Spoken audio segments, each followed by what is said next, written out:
Una bendición. Si tienen sus Biblias, les invito a acompañarme en Hebreos 13. Hebreos capítulo 13. Vamos a estar estudiando los primeros 6 versículos de Hebreos 13.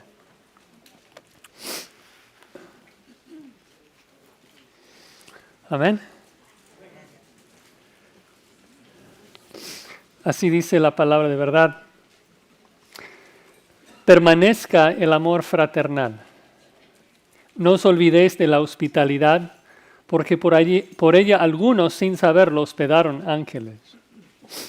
Acordaos de los presos, como si estuvierais presos juntamente con ellos, y de los maltratados, como que también vosotros mismos estáis en el cuerpo. Honroso sea en todos el matrimonio, y el lecho sin mancilla, pero a los fornicarios y a los adúlteros los juzgará Dios. Sean vuestras costumbres sin avaricia, contentos con lo que tenéis ahora, porque Él dijo, no te desampararé ni te dejaré. De manera que podemos decir confiadamente, el Señor es mi ayudador, no temeré lo que me pueda hacer el hombre. Oremos. Señor, tu palabra tiene instrucciones tan claras, tan sencillas en términos de que no son difíciles de entender. Y leemos esos mandatos y nuestro corazón anhela obedecerlos. Queremos mostrar nuestra gratitud hacia ti por la salvación que obraste en Cristo Jesús, como acabamos de cantar. Pero no podemos sin tu ayuda, Señor. Y vemos nuestras vidas y las muchas veces que te fallamos y te pedimos perdón y te rogamos que tú nos ayudes, Señor, a poner en práctica estas cosas, que nos capacites para servirte de una manera que te agrada a ti, que te comunique de la mucha gratitud que tenemos por lo que has hecho por nosotros. Así que pedimos que tu Espíritu Santo nos ayude en esta hora. Pedimos estas cosas en el nombre de Cristo Jesús. Amén. Pues esta porción de Hebreos 13 es muy, muy diferente a lo que hemos estado viendo en Hebreos 1 al 12, ¿no es cierto? 12 capítulos enteros, el autor se ha dedicado a exaltar a Cristo y su obra por nosotros. Nos ha hablado de que Cristo es el resplandor de la gloria de Dios, la imagen misma de su sustancia, de que Cristo sostiene todas las cosas con la palabra de su poder. Nos ha hablado de su singular sacrificio que hizo perfecto para siempre los santificados. Y nos ha hablado de tanta doctrina, tantas cosas que Dios ha hecho a favor de los creyentes. Y luego llega acá al capítulo 13 y es muy diferente. Son imperativos, son instrucciones de cómo debemos aplicar la doctrina. Entonces surge la cuestión, surge la duda, ¿cuál es la relación entre el capítulo 13 de Hebreos con el resto del libro, con los primeros 12 capítulos? Tal vez no suena como una pregunta tan importante como de vida o muerte, pero la verdad es que lo es. La manera en que tú explicas la relación entre el capítulo 13 con el resto del libro, la manera en que tú explicas la relación entre la obra de Dios en la salvación y las obras del cristiano, determinará el lugar donde pasas la eternidad.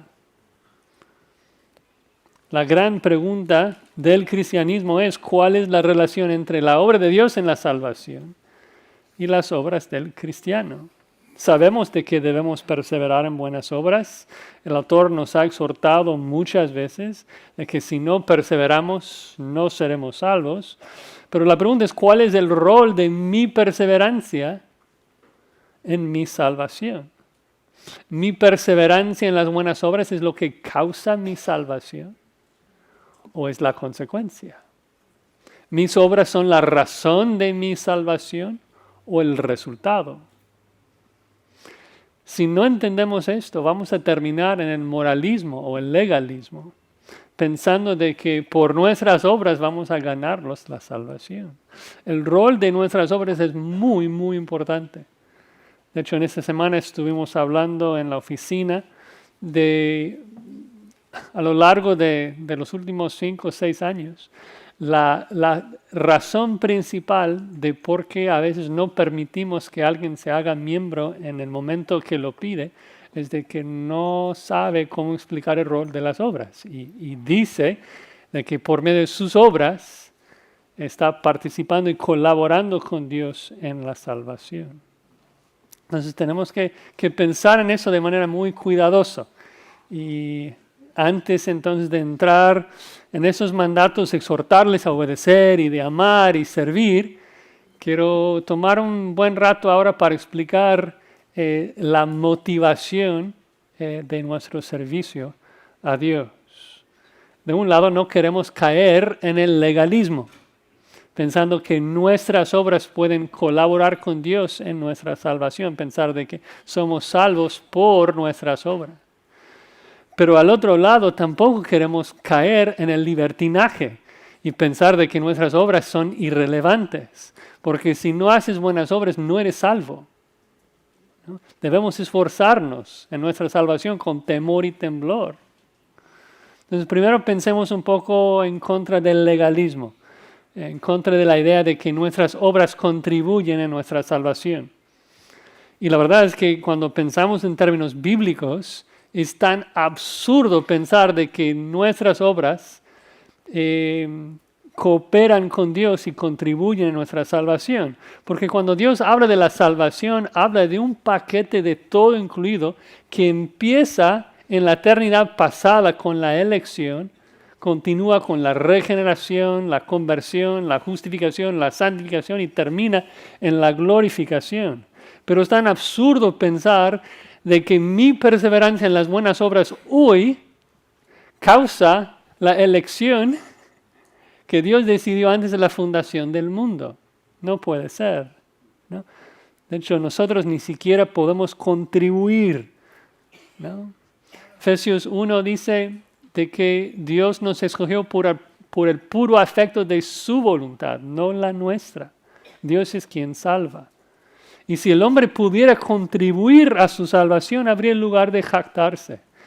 Y Pablo continúa en Efesios 2 diciendo que la salvación no es por obras para que nadie se jacte. Ninguna persona va a llegar al cielo y, yo merezco estar acá por las muchas buenas obras que yo hice. Nadie.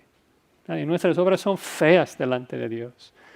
Nadie puede ganar ni merecer nada por sus obras. Entonces me preguntas, pues ¿dónde quedan nuestras obras entonces? ¿Qué rol juega? Bueno, Dios en su gran bondad nos permite participar en parte del proceso de lo que es nuestra salvación. Obviamente no participamos en la elección, no estuvimos ahí. Nosotros no participamos tampoco en la regeneración porque éramos cadáveres.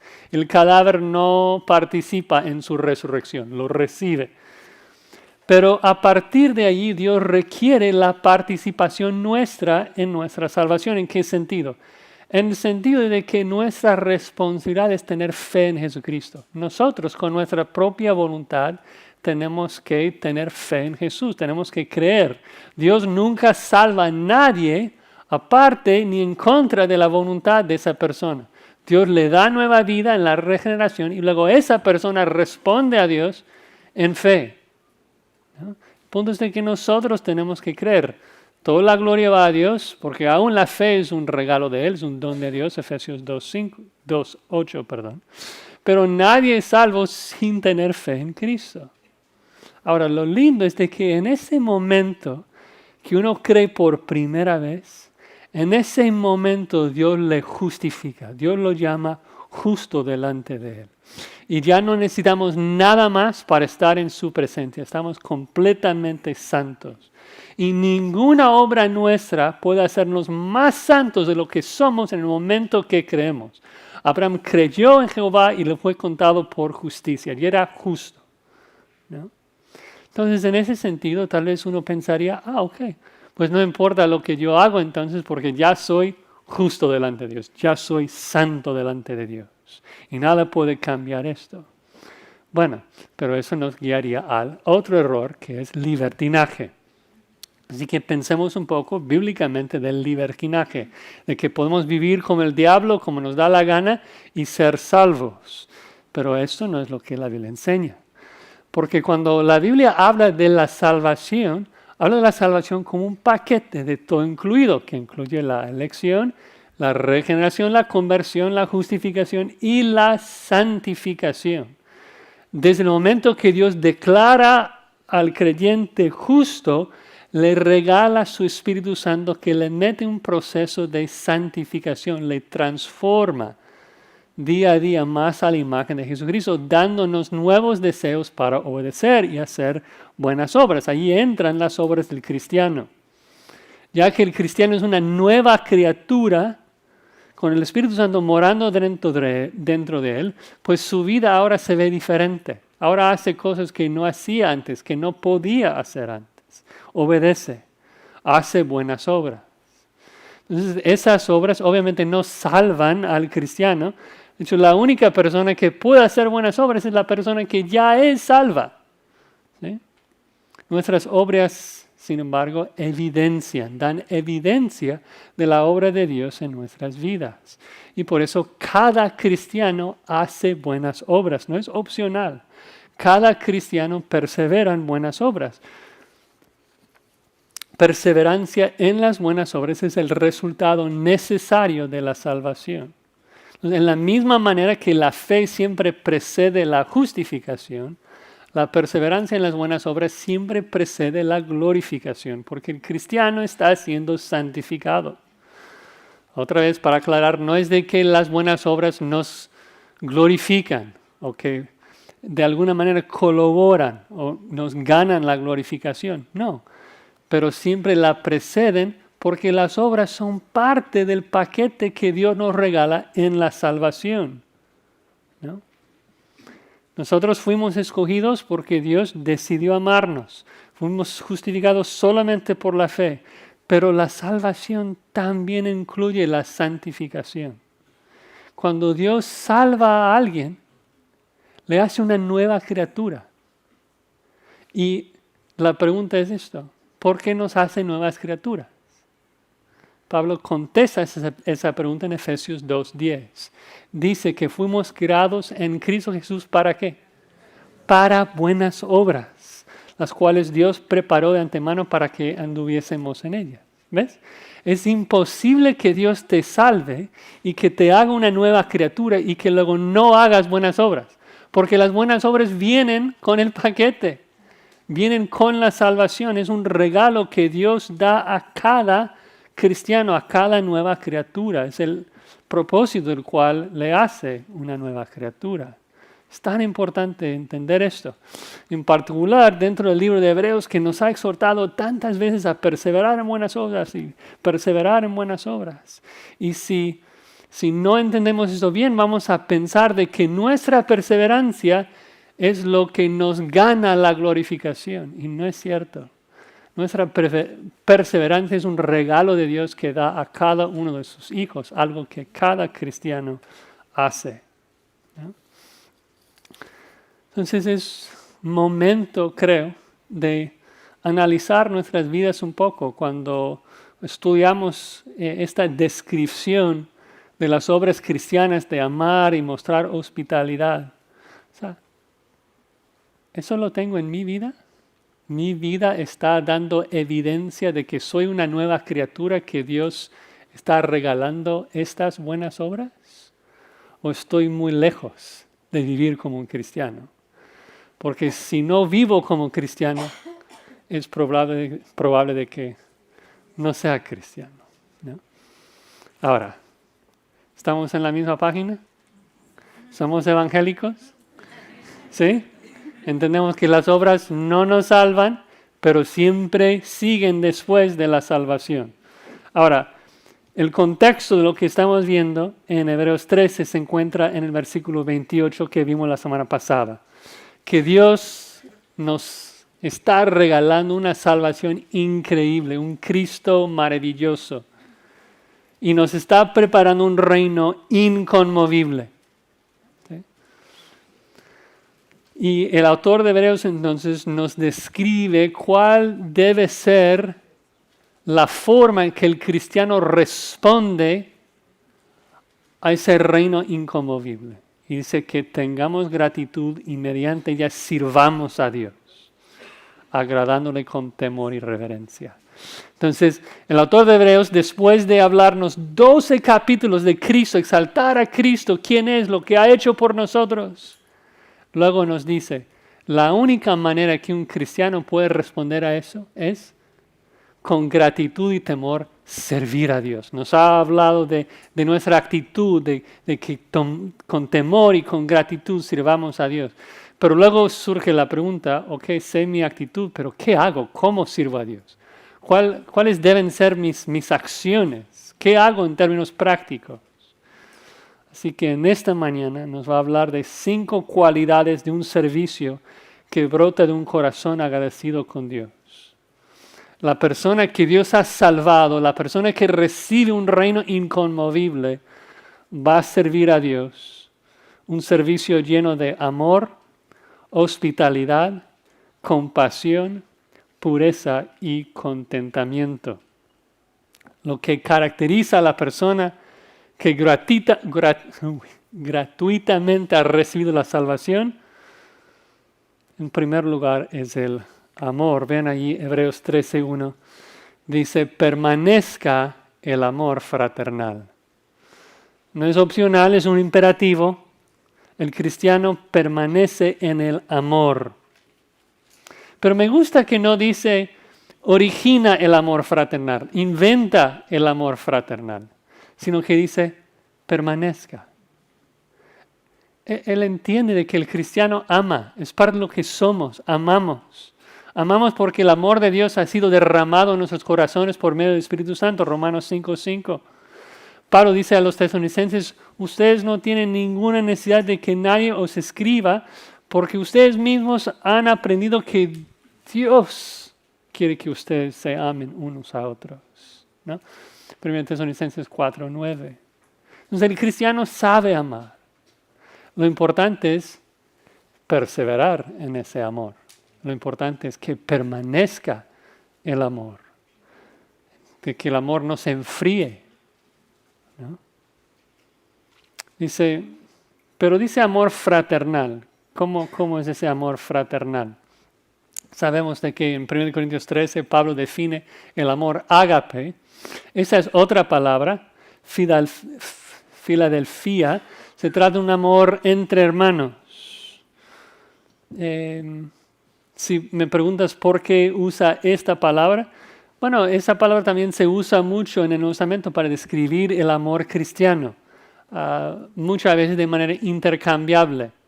Sería tal vez semejante a lo que hacemos en español. Si un día como este llamas a tu padre y dices, Padre, te quiero. Luego dices, te amo. O sea, ¿hay una gran diferencia entre eso? Bueno, tal vez en ciertos contextos no tanto. Pero creo que en el contexto lo que es obvio es de que el autor quiere enfatizar lo práctico que debe ser el amor entre nosotros, ¿no? Está resaltando los actos bondadosos que surgen de un amor bíblico. Eso no es un amor esotérico, eso es un amor que actúa, que obra, que trata bien a sus hermanos. La Biblia entera describe el amor así. Recuerdan que Pablo en Romanos 5:8 dice que Dios muestra su amor para con nosotros en que hizo algo, dio a su Hijo. Juan dice lo mismo, de que en esto hemos conocido el amor en que Él puso su vida por nosotros. Pero esa demostración del amor de Dios en darnos su Hijo Jesucristo se convierte también en un mandato para nosotros de hacer lo mismo. Por eso dice, también nosotros debemos poner nuestras vidas por los hermanos. Y luego agrega, el que tiene bienes de este mundo y ve a su hermano tener necesidad y cierra contra él su corazón, ¿cómo mora el amor de Dios en él? Hijitos míos, no amemos de palabra ni de lengua, sino de hecho y en verdad. Ese es el tipo de amor que el autor de Hebreos nos exhorta a hacer de que permanezca ese tipo de amor, un amor que se sacrifica por los demás, un amor que ve las necesidades de los demás y desea suplirlas. Un amor como el amor que Dios tiene, que vio nuestra necesidad y nos mandó su Hijo Jesucristo. Dices, Josías, yo quisiera abundar más en eso, yo quisiera que ese amor permanezca en mí. ¿Cómo lo puedo desarrollar? Bueno, lo curioso es de que tanto en Romanos 12, que ya leímos, como en muchos otros pasajes, cuando se trata del amor, muchas veces se ve conectado con la humildad. Porque el amor nace de la humildad. ¿En qué sentido? En que es solamente cuando estimas a los demás como superiores a ti mismo, cuando no miras a lo tuyo, sino por lo de los otros, que comienzas a amar, ¿no? En Romanos 12, cuando habla de amar los unos a los otros con amor fraternal, luego agrega prefiriéndolos los unos a los otros, ¿no? El amor es cuando te prefiero en todo, cuando pienso que tú eres más importante que yo, que tus necesidades son más importantes que las mías, y entonces muestro ese afecto, ese amor con mis acciones. Te sirvo, te honro, te ayudo. Esto es amor. La pregunta es si ese amor permanece en tu vida. La pregunta es si ese amor de Dios, el amor que Dios ha derramado en nuestros corazones, está perseverando y abundando en tu corazón. Si no, debes rogarle a Dios. La oración que Pablo oró por los filipenses, que tu amor abunde más y más. Porque si no amas a tus hermanos, a quienes puedes ver, ¿cómo vas a decir que amas a un Dios que no puedes ver? Es imposible. Ves que las obras, en particular el amor, siempre evidencia si somos hijos de Dios o no. Entonces, la primera cualidad de un servicio que agrada a Dios es el amor. La segunda cualidad ahora es la hospitalidad. Ven ahí el versículo 2. Dice, no os olvidéis de la hospitalidad, porque por ella algunos sin saberlo hospedaron ángeles. Otra vez vean que no dice originen, inventen la hospitalidad, sino que no debemos olvidar de hacerlo. Es algo que sabemos hacer. El cristiano sabe cómo mostrar bondad a otros. La clave es no olvidarlo. La clave es acordarlo. Ahora, ¿qué significa hospitalidad? Bueno, en nuestra cultura, en nuestros tiempos, solemos usar la palabra hablando, por ejemplo, de una hermana que sabe invitar a otras hermanas a su casa y doblar las servilletas así muy lindo y preparar una comida muy linda y tiene su casa así muy bella y pensamos que es hospitalaria. Pero en el original, en el concepto judío, ser, hospitalario, mostrar hospitalidad es cuando tú muestras bondad a la gente que no conoces, ¿no? A extranjeros, ¿no? Cuando invitas a alguien que no conoces a tu casa. En el contexto original de Israel, eso era una práctica muy loable y necesaria. No hubo hoteles en cada pueblo en Israel. Vemos en varios lugares del Antiguo Testamento que la gente llega a la plaza central esperando que alguien les dé un lugar para quedarse. Vemos que esa práctica seguía, por ejemplo, en 2 y 3 de Juan, donde Juan habla bien de las personas que estaban hospedando a los predicadores itinerantes, que debemos hospedarlos siempre y cuando ellos predican el verdadero evangelio. Si no predican el evangelio, pues ni saludarlos. Pero si es cristiano y predica el evangelio, debemos, aunque no lo conocemos, invitarlos a nuestra casa. Eso sería similar a lo que hacemos en la conferencia de pastores, que abrimos nuestras puertas a pastores que a lo mejor no los conocemos todavía, pero son nuestros hermanos, están avanzando el reino de nuestro Señor Jesucristo. Queremos apoyarlos, queremos mostrarles bondad, ¿no? Por eso creo que tal vez el énfasis acá en Hebreos 13:2 es el mostrar hospitalidad a otros cristianos. Sin embargo, yo creo que aplica también a incrédulos. Hay muchos pasajes, como leímos en Romanos 12, que aplica, o sea, eso de demostrar bondad aún a nuestros enemigos, ¿no? Bendecir a los que nos persiguen. Pablo dice en Gálatas 6, según tengamos oportunidad, hagamos bien a todos, mayormente los de la familia de la fe, pero si nos es posible bendecir también a incrédulos, debemos hacerlo, ¿no? Es una expresión del amor de Dios el hecho de que queremos ayudar a la gente. Ahora, para ser claro, si estamos mostrando hospitalidad a un incrédulo, debemos hacerlo con muchísima sabiduría.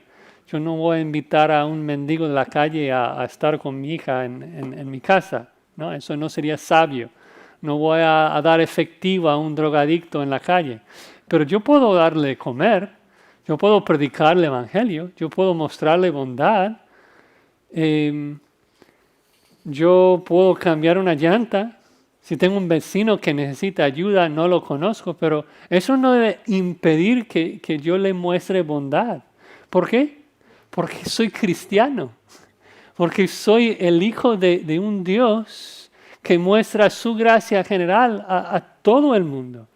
Jesucristo dice, amad a vuestros enemigos, bendecid a los que os maldicen, haced bien a los que os aborrecen, orad por los que os ultrajan y os persiguen, para que seáis hijos de vuestro Padre que está en los cielos, que hace salir su sol sobre malos y buenos, y que hace llover sobre justos e injustos. Dice, porque si amáis a los que os aman, ¿qué recompensa tendréis? ¿No hacen también lo mismo los publicanos? Si saludáis a vuestros hermanos solamente, ¿qué hacéis de más? ¿No hacen también así los gentiles? O sea, si solamente saludas a la gente de la iglesia, si solamente eres amable con la gente de la iglesia, eso no es cristiano. O sea, aún los incrédulos tratan bien a los suyos. Debemos hacer más de eso, debemos ser amables con todos, debemos orar por todos, debemos buscar bendecir a todos. ¿Por qué? Porque muestra y revela el carácter de nuestro Dios, que desea que todos sean salvos, que desea que todos vengan al arrepentimiento. Él no quiere la muerte del impío, Él busca su bien, ¿no? Ahora, agrega una nota de motivación especial. Dice que hospedando a gente, algunos sin saberlo, hospedaron a ángeles. ¿Qué significa y qué implica para nuestros tiempos? Bueno, en primer lugar, observen que no dice que algunos sin saberlo hospedan o que están hospedando a ángeles, sino que lo pone en el pasado, que algunos sin saberlo hospedaron a ángeles. Entonces, habla de personajes del Antiguo Testamento que sin darse cuenta hospedaron a ángeles, como Abraham, como Lot.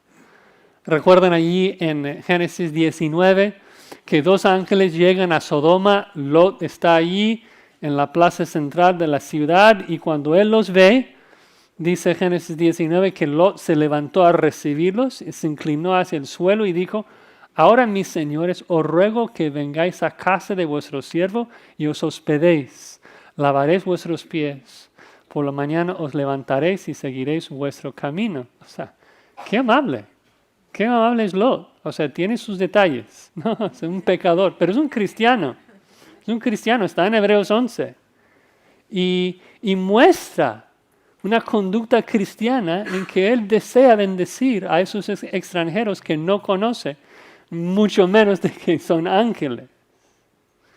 Ahora seguro tiene la duda si podría pasar hoy, si hay ángeles que andan en nuestro medio como que pretendiendo ser humanos y que si hospedo a alguien a lo mejor voy a estar... Bueno, aunque no hay nada en este texto que lo prohíba, creo que si pensamos teológicamente en la forma que Dios está obrando hoy, de que no es la forma que Dios obra hoy. Y no es el punto del texto. El punto no es, ustedes deben hospedar a gente porque nunca sabes si vas a hospedar a un ángel. No es el punto. El punto es de que si tú muestras hospitalidad, si tú amas a la gente, no tienes idea de la bendición que puede ser para ellos y no tienes idea de las formas en que tú puedes estar avanzando los propósitos de Dios. Porque Lot supo que no. Pero en el plan y propósito de Dios era muy importante el hecho de hospedar esos ángeles, ¿no? Entonces debemos mostrar esa hospitalidad, esa bondad a todos, ¿no? Ser amables para con todos, reflejar el amor de Dios a todos. ¿Qué tal tu vida? ¿Qué tal mi vida? A veces es difícil mostrar bondad a los que parecieran no merecerlo. Pero ¿dónde estaríamos nosotros, ¿no? Si Dios nos tratara así? Debemos servir a Dios con hospitalidad. Tercera cualidad de un servicio que agrada a Dios: la compasión. La compasión. Dice el versículo 3, acordaos los presos como si estuvierais presos juntamente con ellos, y de los maltratados como que también vosotros mismos estáis en el cuerpo. Dice, acuérdense de los presos, los que están solos allí en la cárcel. Otra vez, acuérdense, es algo que sabes hacer, algo que has hecho. Pero no se olviden del bien que debes hacer. Y la aplicación acá es la regla de oro. Dice, como si estuvierais presos juntamente con ellos, ¿no? Tú debes tratar al preso, dice, como a ti te gustaría ser tratado si tú fueses encarcelado. Entonces, si fueses encarcelado, ¿cómo es que te gustaría que yo te tratara? Pues en el primer siglo las prisiones no entregaban comida a los presos. Pues me gustaría un taquito por ahí, por allá, una visita, ¿no? Que ores por mí, que me mandes una carta, ¿no? Y era peligroso, por eso algunos no lo hacían.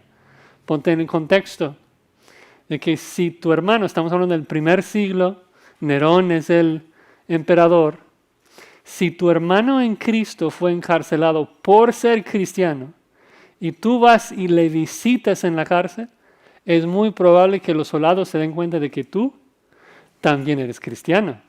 Hay el riesgo de que a lo mejor tú podrías también ser encarcelado por visitarlo.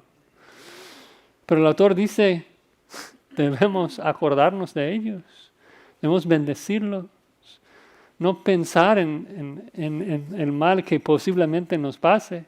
La persona que tiene su vista en el reino inconmovible sabe que lo peor que esos soldados podrían hacer sería darme un tiquete directo al reino inconmovible. Lo peor que podrían hacer es matarme. Pero yo no estoy invirtiendo en este mundo, estoy invirtiendo en un mejor reino, en un mejor mundo. Entonces debo mostrar compasión por mi hermano, acordarme de ellos. Y no es algo nuevo para los hebreos. En Hebreos 10, a lo mejor algunos recordarán, él les encomienda porque dice, de los presos también os compadecisteis.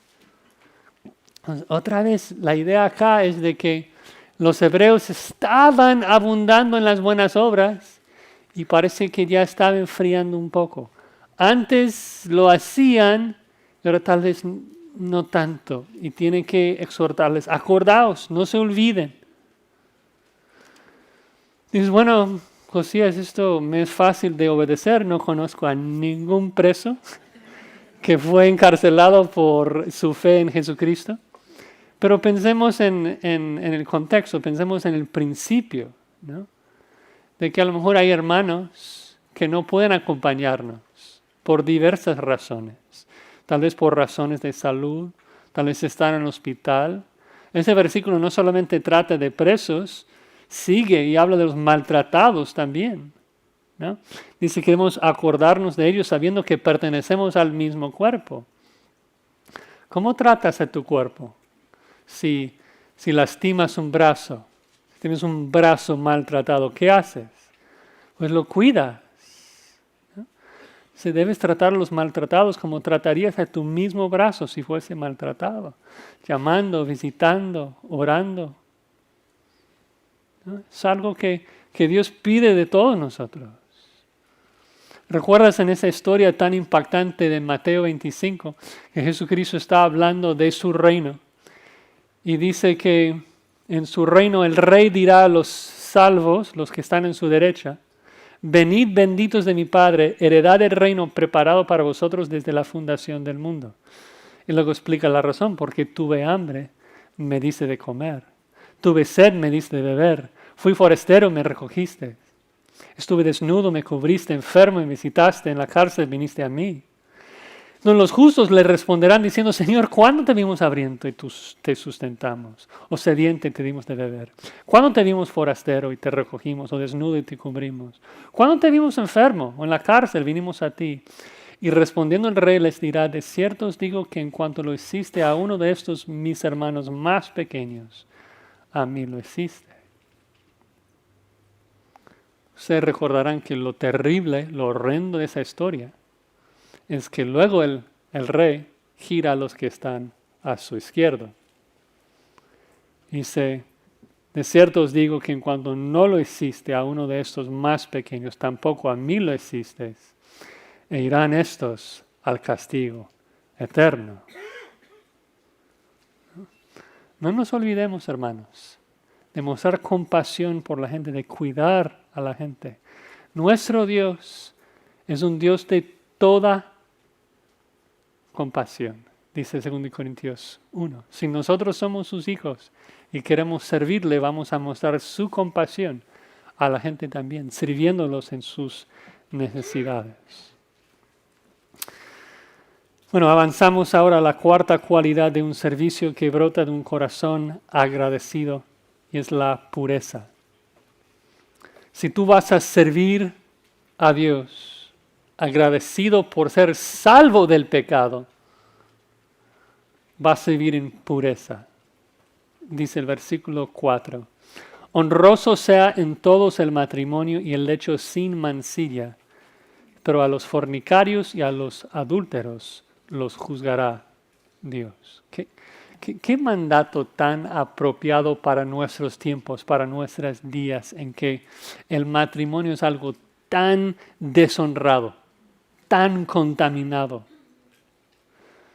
Entre nosotros el matrimonio debe ser algo honroso, algo sagrado, algo santo. Eso no es solamente una instrucción de huir de la fornicación, nos va a hablar de esto más tarde en el versículo.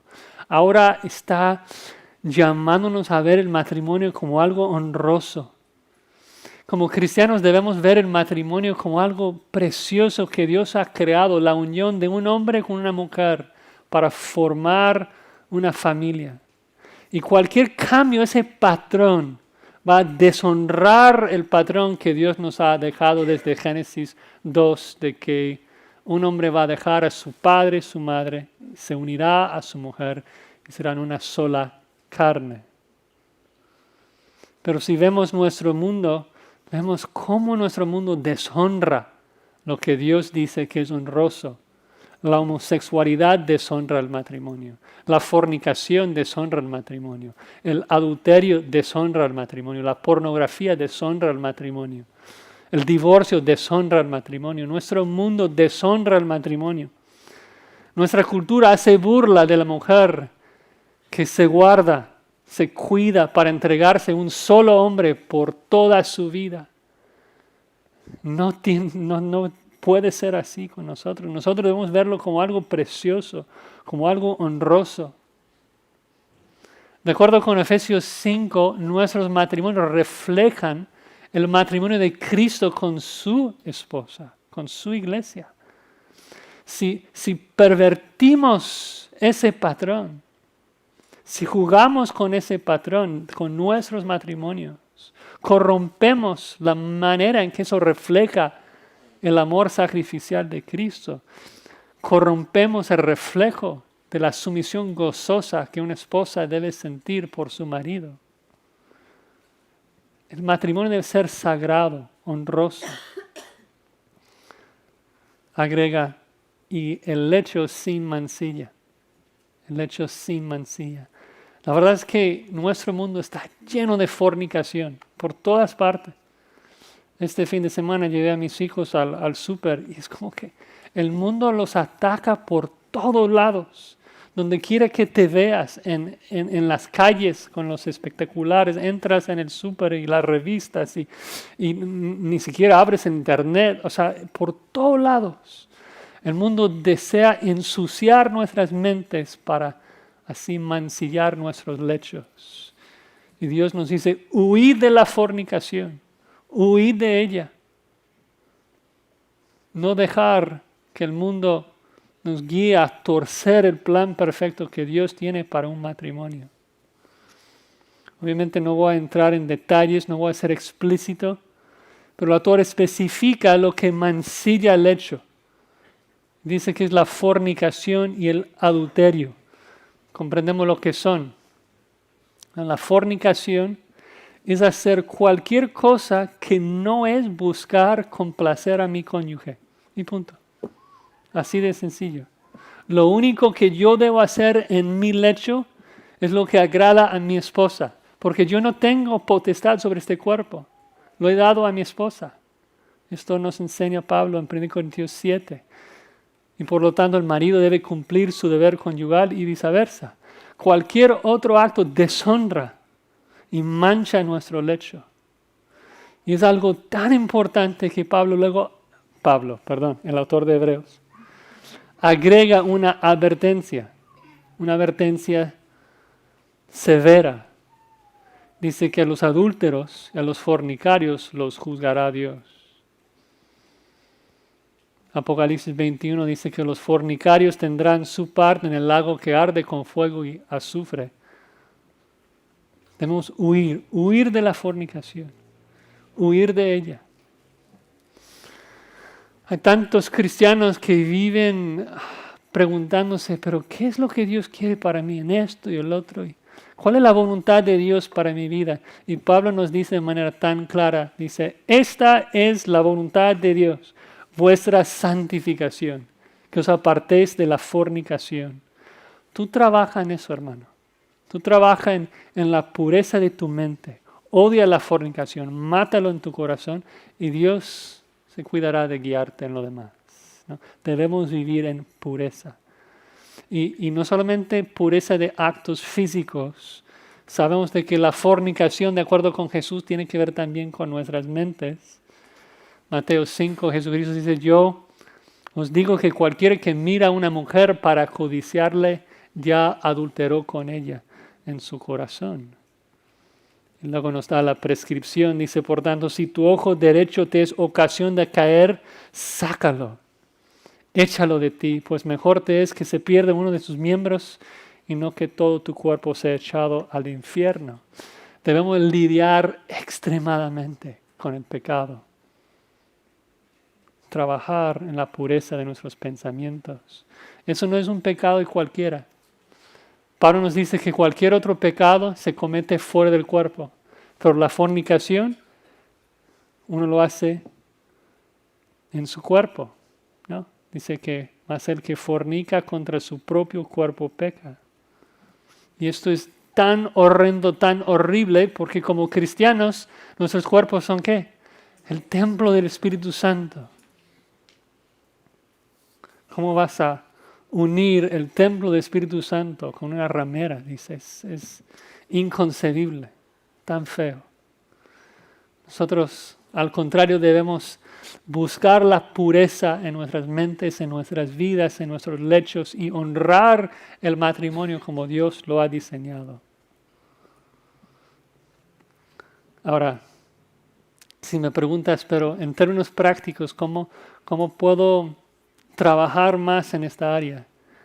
Yo creo que la solución más fuerte para la fornicación, ya que la fornicación es codiciar algo que no tienes, algo que Dios no te ha dado. La mejor solución para la codicia es el contentamiento. Si estás contento con lo que tienes, no vas a andar codiciando a lo que no tienes.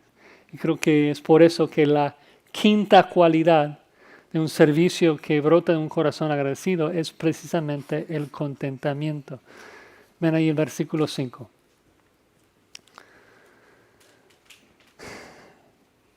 Dice, sean vuestras costumbres sin avaricia, contentos con lo que tenéis ahora.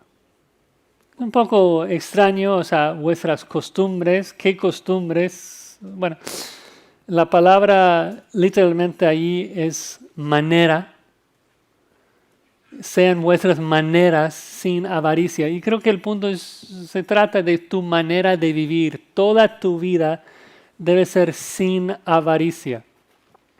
La palabra allí, avaricia, literalmente en griego es el amor de la plata. Y lo menciono porque cuando lo lees en el original se ve un contraste fuerte con el versículo 1, en donde el autor nos exhorta a amar a nuestros hermanos, Filadelfia, y luego acá en el versículo 5 dice que no debemos amar a la plata. Entonces debemos amar a los hermanos, Filadelfia, no debemos amar a la plata, Filarguría. Entonces hay un contraste allí de esas palabras. Y precisamente el punto es que el amor del dinero, el amar la plata, es no contentarnos con lo que Dios nos ha dado, es ser ingrato.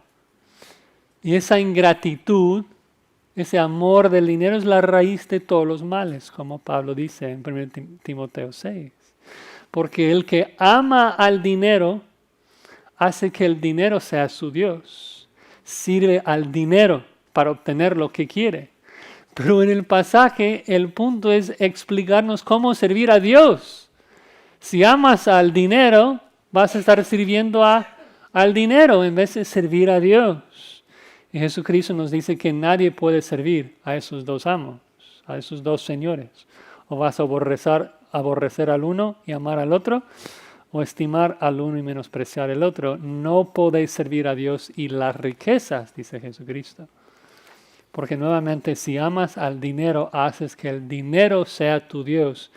Y por eso Pablo dice que la avaricia es idolatría, porque estás adorando al dinero en vez de a Dios. Es importante definirlo así, ver lo sucio que es la avaricia. A veces vemos la avaricia como algo no tan feo, no tan malo. Simplemente quiero manejar un mejor coche. Pero si analizamos esos motivos, el problema no es de un coche, porque no es malo necesariamente manejar un mejor coche. El problema es de que no estás contento con lo que Dios te ha dado ahora. Y el problema principal es de que no estás contento con el Dios que te ha dado ese coche. Entonces le cambias por otro Dios, por el dinero. Y Dios odia esto. No puedes servir a Dios siendo avaro. Es imposible, ¿no? Obviamente, como acabo de mencionar, lo opuesto a la avaricia es contentarnos con lo que tenemos ahora, ¿no? Si estás contento con lo que tienes, no vas a codiciar más.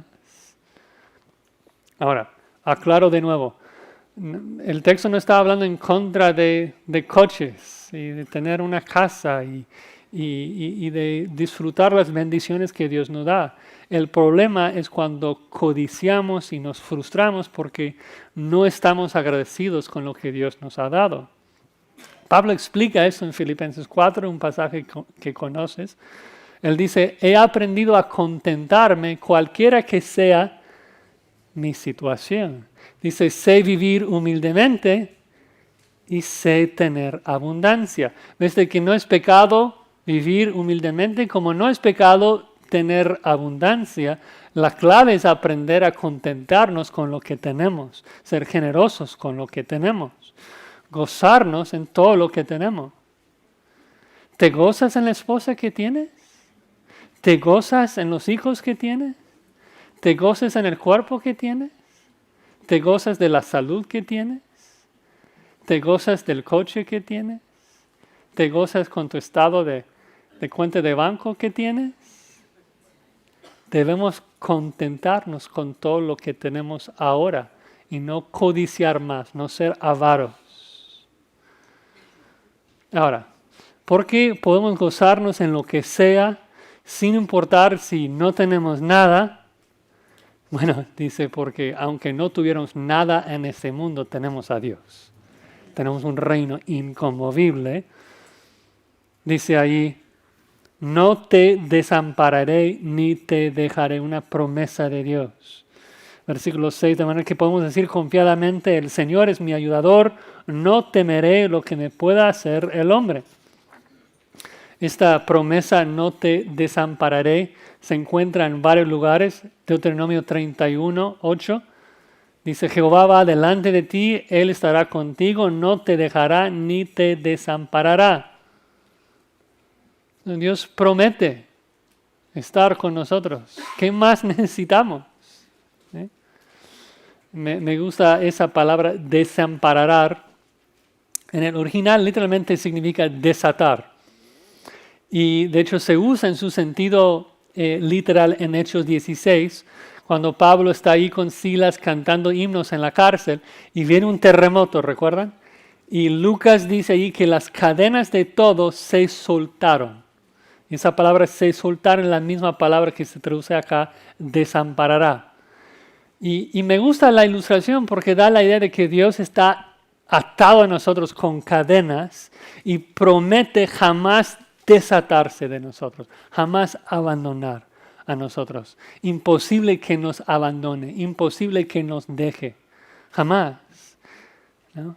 Otra razón de que nuestra salvación es segura, Dios está atado con nosotros y promete jamás abandonarnos. Y eso es la razón por la cual podemos decir con confianza, no hay por qué temer a nadie. Dios está con nosotros. O sea, piensen en el contexto original de la promesa. Moisés está hablando al pueblo de Israel que está a punto de entrar en la tierra prometida. Y hay gigantes ahí. Hay ciudades fortificadas, hay guerreros entrenados con carros y caballos y espadas y escudos. Y la gente tenía temor. Y Moisés dice, pero Jehová va contigo. El león de la tribu de Judá, Jehová de los ejércitos, con todo su poder omnipotente. ¿Por qué vas a temer a un hombre cuando te acompaña Dios? No hay por qué temer. Y el autor de Hebreos entonces cita el Salmo 118 para reforzar la idea. Dice, Jehová está conmigo, no temeré lo que me pueda hacer el hombre. ¿No? Y creo que eso se entiende. No hay razón de por qué temer el hombre. Lo curioso acá es de que el autor de Hebreos cita este versículo como una razón de por qué debemos contentarnos con lo que tenemos. Dice allí al final del versículo, o sea, a la mitad del versículo 5, contentos con lo que tenéis ahora. ¿Por qué? ¿Por qué podemos estar contentos con lo que tenemos? Porque Dios está con nosotros y el hombre no puede hacernos nada. Como que, ¿cuál es la relación entre el hecho de que el hombre no puede lastimarnos y estar contentos con las posesiones que Dios nos da? Y creo que la clave se encuentra, como siempre, en contexto, no de este párrafo, pero si regresamos un par de capítulos y nos recordamos del contexto de algunas cosas que nos ha dicho, en Hebreos 10:34, observen algo muy importante. En Hebreos 10:34, dice primero, porque de los presos también os compadecisteis. Y sabemos de que ese versículo está en su mente porque acaba de mencionar esto. Pero luego vean cómo sigue. Y el despojo de vuestros bienes sufriste con gozo, sabiendo que tenéis en vosotros una mejor y perdurable herencia en los cielos. El punto es esto, como siempre, acá en Hebreos, que el autor está exhortándoles a perseverar. Antes, él les dice, antes cuando las autoridades vinieron y te sacaron tus posesiones, te gozaste, estabas contento, te regocijaste, porque supiste que estabas invirtiendo en un mejor reino y no estabas así anhelando tener esas posesiones. Pero luego pasa el tiempo, luego el gozo se va. Y quieres tus cosas. Y pierdes tu gozo. Pierdes tu contentamiento. Y codicias otras cosas. Y el autor les exhorta, el Señor está contigo. El Señor te promete un reino inconmovible. No temas al hombre que solamente te puede quitar un coche, una casa, cosas físicas. Hay algo que nunca te puede quitar. Y es Dios y el reino que Él nos promete. No puede tocar ni un tesoro espiritual. Y de hecho, cuando te roba las cosas físicas, ganas más tesoros. El reino inconmovible. Entonces, ¿por qué vamos a temer el hombre? ¿Por qué vamos a dejar de que el hombre nos quite nuestro gozo? Nuestro servicio debe ser un servicio lleno de gozo y de contentamiento, que Dios me permite servir a un Dios tan magnífico como Él. Bueno, hermanos, perseveremos entonces en las obras que Dios nos ha preparado para que andemos en ellas. Que nuestro servicio sea caracterizado por amor, por hospitalidad, por compasión, por pureza y por contentamiento. ¿Qué tal tu servicio a Dios? ¿Se ve así? ¿Con esas cualidades? Sabemos de que la razón principal de por qué el mundo dice que no va a convertirse al cristianismo es que dicen que somos hipócritas. Dicen que no vivimos así, de que no reflejamos el carácter de Dios en nuestro servicio. Que no sea cierto, hermanos. Que nosotros seamos una iglesia conocida por un servicio como este pasaje describe, por nuestro amor, por nuestra compasión, ¿no? Y termino solamente diciendo de que si estás acá hoy día escuchando de esos buenos deseos de servir a Dios en gratitud por lo que Él ha hecho, y suena como algo raro, cuando escuchas de Cristo y la cruz, no te nace un deseo de vivir agradecido a Él, no te nace el deseo de servirle con amor y compasión y pureza. Es porque no eres una nueva criatura. Porque esa es la manera que el cristiano busca vivir. Así que te llamo a arrepentirse, poner tu fe en Cristo Jesús, que promete no solamente perdonarte de todos tus pecados, sino de darte un corazón nuevo, capaz de obedecer las instrucciones que acabamos de estudiar. Oremos. Señor, damos gracias por tu salvación en Cristo Jesús. Gracias por el perdón de pecados. Gracias por su intercesión por nosotros. Gracias por la promesa de que tú vas a preservar a tus hijos y que nunca nos vas a abandonar. Señor, leemos la descripción de un servicio que te agrada a ti, y aunque nuestro corazón arde con un deseo de hacerlo, nos damos cuenta de que tantas veces fallamos y pedimos que nos perdones y nos limpies de toda maldad y que nos des nuevos esfuerzos, nueva energía para perseverar en esas cosas, para mostrar tu amor, para mostrar tu hospitalidad, para mostrar tu compasión, tu pureza y tu gozo. Para que tu nombre no sea difamado entre los gentiles, sino que nuestras vidas sea un atractivo, una atracción, para que tú recibas toda la gloria y la honra. En el nombre de Cristo. Amén.